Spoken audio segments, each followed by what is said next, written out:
মই তাতে কৈছোঁ মই 33 দিছপুৰ তাত মই কাৰো লগত কথা নাপাতোঁ, কাকো মই সহায় নকৰোঁ, কিন্তু ডিমৰীয়াত কৰিব লগাখিনি মই কৰিম। কিন্তু 29ৰ লোকসভা নিৰ্বাচনত মই গুৱাহাটী লোকসভা সমষ্টিৰ পৰা মই ইলেকশ্যন খেলিম,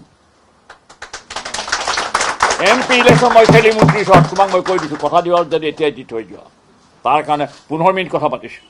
মই 29ত গুৱাহাটী লোকসভা সমষ্টিৰ পৰা নিৰ্বাচন খেলিম। সেইটোৱে মোৰ আটাইতকৈ চিৰিয়াছ মেটাৰ আছিলে সেইদিনাখন, পাৰ্টিকুলাৰলি আমাৰ মাননীয় মুখ্যমন্ত্ৰী মোৰ ঘৰলৈ অহাৰ দিনাখন। তেওঁক মই তুমি তামা বুলিয়েই কওঁ, তুমি মোক কৈ থৈ যোৱা।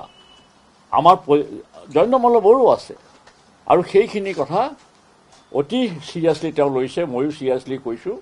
আলোচনা আমাৰ 10-15 মিনিট সেই বিষয়টোতে হৈছে। তেওঁ মোক কিছু পৰামৰ্শ দিছে, যিখিনি পৰামৰ্শ আপোনালোকৰ আগত ক'ব নোৱাৰোঁ।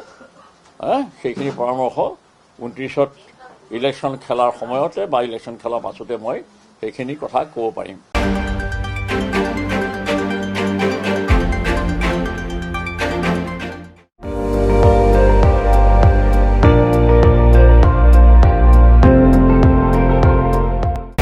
আপুনি চাই আছে ND24, সৰ্বশ্ৰেষ্ঠ নহয় সৰ্বোত্তমৰ দৌৰত।